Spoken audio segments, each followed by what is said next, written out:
کار حدیث دشمنی میں صرف کر رہے ہیں۔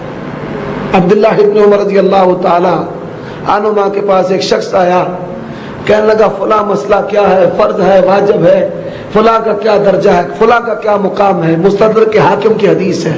کہتے ہیں یا اخی لا نعلم شیئا، بڑی باتیں کرتا ہے، ہمیں کسی چیز کا نہیں پتا تھا، نہ قرآن جانتے تھے، نہ جنت اور جہنم سے واقف تھے، نہ رب کا پتا تھا۔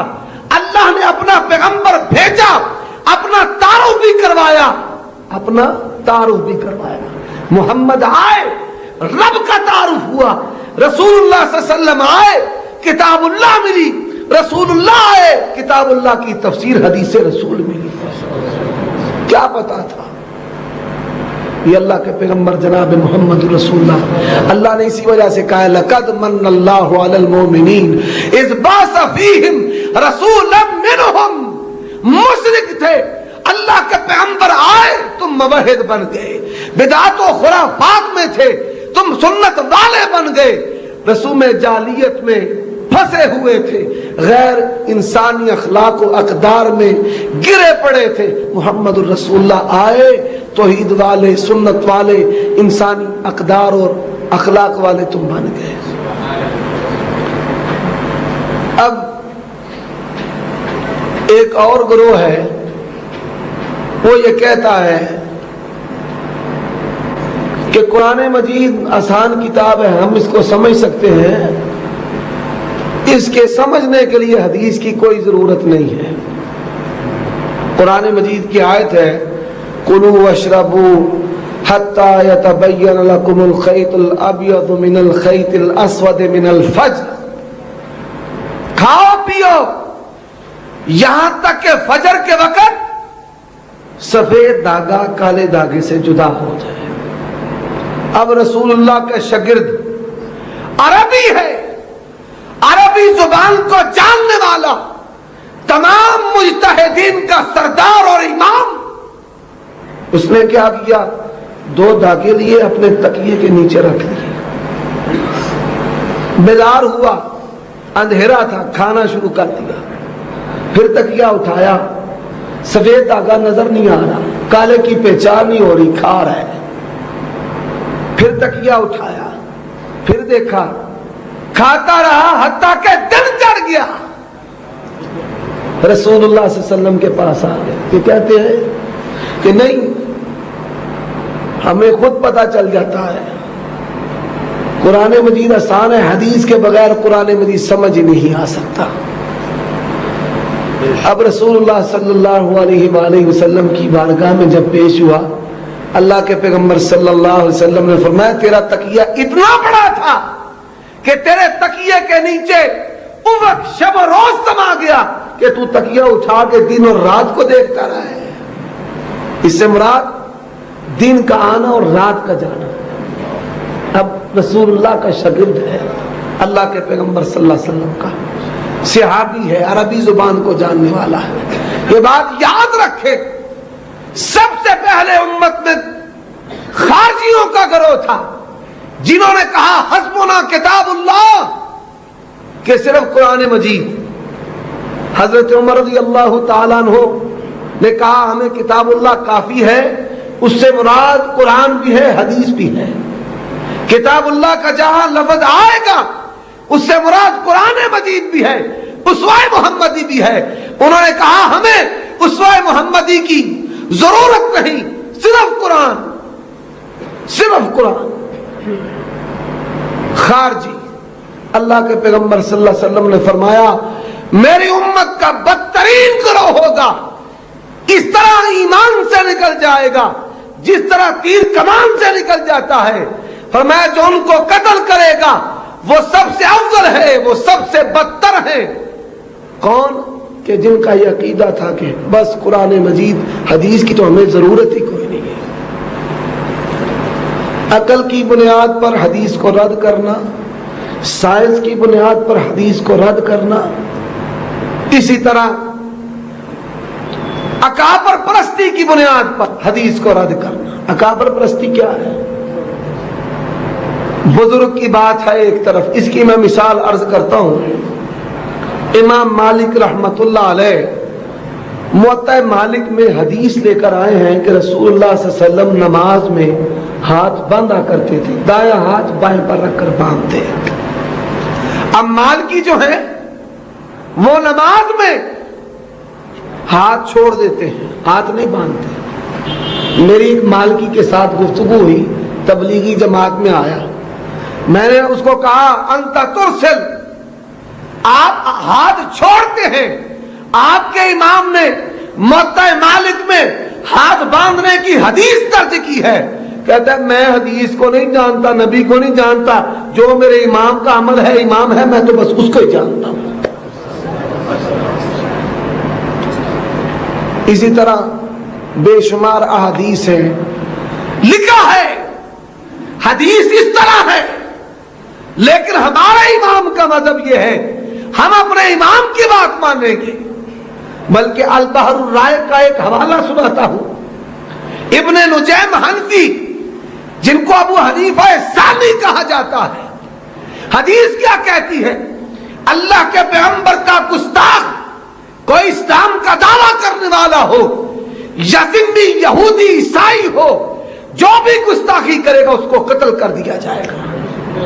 ہدایہ میں لکھا ہے کہ جو رسول اللہ کو ذمہ گالی دے گا اس کو کچھ نہیں کہا جائے گا، یہ لکھا ہوا ہے. نام نہاد جو عاشق ہونے کا دعویٰ کرتے ہیں ان کی کتاب میں. ابن نجیم کیا کہتے ہیں؟ وَمَسْأَلَةُ السَّبْ، یہ جو گالی کا مسئلہ ہے رسول اللہ کو برا کہنے کا مسئلہ ہے. دل تو امام شافعی رحمہ اللہ اور حدیث کی طرف مائل ہوتا ہے کہ اس شخص کی گردن اڑا دی جائے، لیکن ہم پر امام ابو حنیفہ کے مذہب کی اتباع واجب ہے. حدیث جاتی ہے جائے، نبی جاتا ہے جائے، نموز رسالت پر اپنے ہاتھ صاف کرتے ہیں کر لیں، لیکن امام اپنے ہاتھ سے نہیں جانا چاہیے.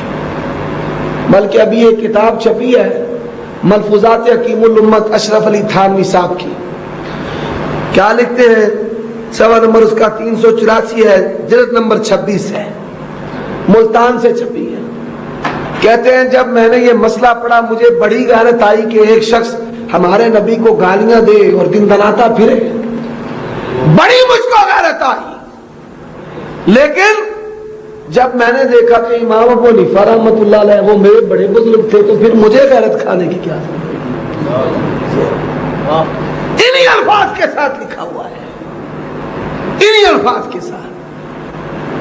اسی طرح اور اشارتاً ذکر کرتا ہوں، انس رضی اللہ تعالی عنہ، ابو ہریرہ رضی اللہ تعالی عنہ، وائل بن حجر رضی اللہ تعالی عنہ، وابصہ بن معبد رضی اللہ تعالی عنہ، یہ چاروں جلیل القدر صحابہ ہیں، نبی کے شاگرد ہیں، وحی کے حامل ہیں، شریعت کے پابند ہیں، مسلمانوں کے اسلام کے بزرگ اور شیخ ہیں. لیکن عقیدہ کیا ہے؟ اگر یہ چاروں کالا کالا رسول اللہ کہیں، کالا ابو حنیفہ آ جائے تو انس کالا رسول اللہ کہے، ہم حدیث کو نہیں مانیں گے، کالا ابو حنیفہ کو مانیں گے. نور الانوار میں لکھا ہے. تو بھائیو، جو قرآن مجید پہنچنے کا ذریعہ ہے وہی حدیث پہنچنے کا ذریعہ ہے. جس نے قرآن دیا اسی کی سیرت، اسی قرآن کی تشریح ہے جس نے قرآن دیا ہے. اور جو قرآن مجید پر اعتراض کے طریقہ کار ہے وہی اعتراض کے طریقہ کار حدیث پر ہے. قرآن مجید کے انکار کی بھی ایک مثال پیش کر دیتا ہوں. وہ لوگ جو قرآن کے ساتھ بڑا تمسک ظاہر کرتے ہیں، اللہ تبارک و تعالی نے سورۃ لقمان میں بیان کیا ہے وَحَمْلُهُ وَفِصَالُهُ 30 شهرا، کہ حمل اور دودھ کی مدت 30 ماہ ہے. 6 ماہ جب حمل مکمل ہو جائے تو 7واں بچہ پیدا ہوتا ہے 6 ماہ کے بعد. اس کو ہماری زبان میں ستمایا کہتے ہیں. ہوتا ہے وہ 6 ماہ کا ہے، 6 ماہ پورے ہو جاتے ہیں، 7ویں ماہ میں وہ پیدا ہو جاتا ہے، اس کو ستمایا کہتے ہیں. اب والوالدات یرضعن اولادہن حولین کاملین، ماں اپنے بچے کو 2 سال دودھ پلائے. مذہب کیا ہے کہ ان کا بڑے بزرگ ہیں، ان کا 2.5 سال دودھ پلائے. شبیر احمد عثمانی صاحب تفسیر کرتے ہوئے لکھتے ہیں کہ اللہ نے یہ جو قرآن میں بیان کر دیا ہے، نعوذ باللہ ثم نعوذ باللہ ثم نعوذ باللہ، یہ عرب کا رواج اللہ نے قرآن بنا کر نازل کر دیا ہے. استغفر اللہ. امام صاحب کے پاس 2.5 سال دودھ پلانے کی دلیل ہوگی جو ابھی تک نہیں نکلی. جہاں سے شیعہ کا امام قرآن لے کر نکلے گا وہاں سے 2.5 سال دودھ کی دلیل آئے گی. یہ طریقہ کار ہے.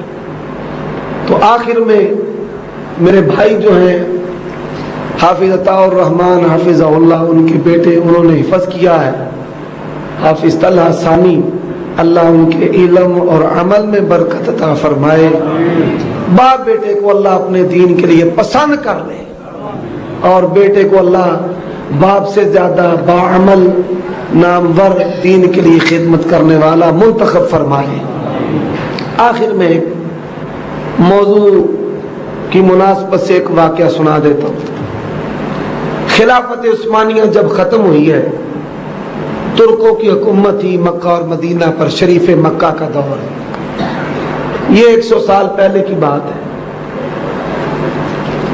یورپ یہ 22 کے قریب ملک ہیں، ان کا اجلاس ہوا.